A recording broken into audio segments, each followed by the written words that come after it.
Welcome my extraordinary, beautiful looking, Daedric supporting, elf killing, majestic friends to another Elder Scrolls video. I'm your host, Clavicus Vile, and today I will be bringing you the other half of the 10 Daedric facts video that Avarti started over in his channel, so be sure to go and check that out before you start watching this one. Now it seems like a weird mixture. He's British, I'm Irish, who knew it could work? Well, it did, so don't question it. So Avarti did the first 5, so I shall gift you with the second 5. So if you like Daedric princes and me and you're bored and you really have nothing else better to do in the world than watch stereotypes defy one another, like literally nothing, playing Pokemon Go would be more fun than watching this. Why are you here? Anyways, if you do decide to stick around, boys, chill out, sit back, and I just want you to know that I thought about something. Have you ever considered the possibility that Maik might be a Daedric Lord?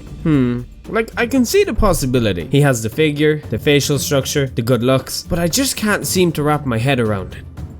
So let's start off this list with a fact. It is what you came here for after all. This fact concerns something that is rarely touched on. The fact that the Elder Scrolls universe contains demi-princes who are essentially the real world equivalent of demigods, not unlike Hercules or Perseus. So you have the powerful, almighty Daedric princes, but then you also have the lesser powerful demi-princes who are the offspring of the Daedric princes. They might lack certain basic characteristics such as memory, cruelty or foresight, but nonetheless they are still an interesting set of beings to consider.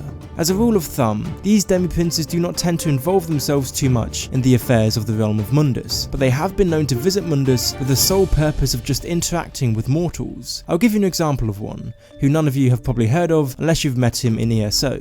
His name is Fa Nui Ten, the multiplier of motions known, and he is renowned across the realms for his sword teaching skills. This demi-prince also has his own little pocket of oblivion called Maelstrom, which is a sort of massive arena. This isn't surprising given the name. So you all know how wacko Sheogorath is. He is the Daedric Prince of Madness. Well, you all spend too much time considering this guy to be a funny, alright kind of guy, when in reality you should be on your knees begging that he doesn't acknowledge you when he even glances your way. Why? Because he goes and does things like invent music. Seriously, ask the poor woman from the Myths of Sheogorath book, where you can learn about some of the things that may or may not be true about the good old Daedric Lord of Madness. He found the mortal world boring and grabbed this random lady who was complimenting the bird singing and then went on to rip her apart, and I quote from the book, "From her tendons he made lutes, from her skull and arm bones he made a drum, from her bones he made flutes. He presented these gifts to the mortals and thus music was born." So yeah, next time you come across this glorious lord, make sure to be nice and don't leave him bored. This third Daedric fact concerns Azura and the Dunmer. For those of you who didn't know, the Dunmer were not always the way they are today. In fact, the Dunmer have only been the Dunmer since around the year 700 of the First Era. Before that, the Dunmer were known as the Trimer, and they looked vastly different to their current selves. The Trimer had a lighter tone of skin that was only slightly darker than that of the Ultima, and they also had mostly black eyes instead of the blood red most Dunmer have. You might think that the change from Trimer to Dunmer has something to do with evolution, but it really doesn't, especially considering that the transformation took place almost instantaneously. The change occurred when the Tribunal, following the Second Battle of Red Mountain, went against their dead leader Nerevar's wishes and manipulated the heart of Lorkhan to achieve godhood.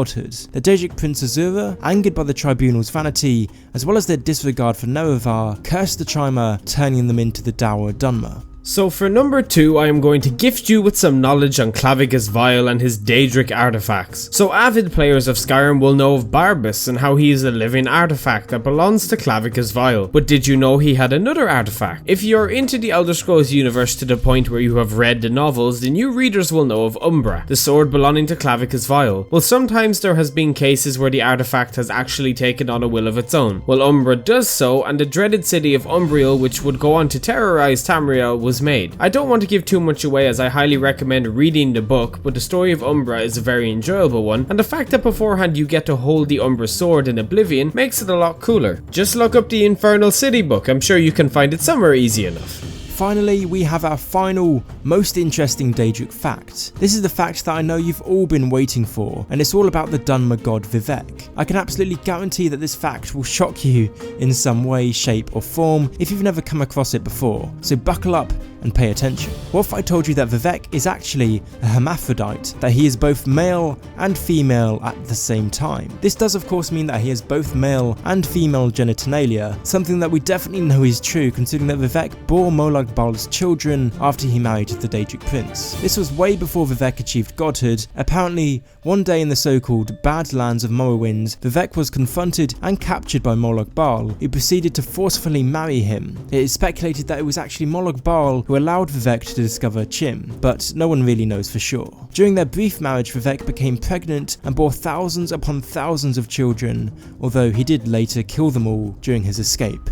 Well guys, I hope you enjoyed this little collaboration video, and be sure to check out Avarti's channel in the description below. If you did enjoy and want more content like this, feel free to subscribe, and as always I hope you have a wonderful day and I'll see you next time.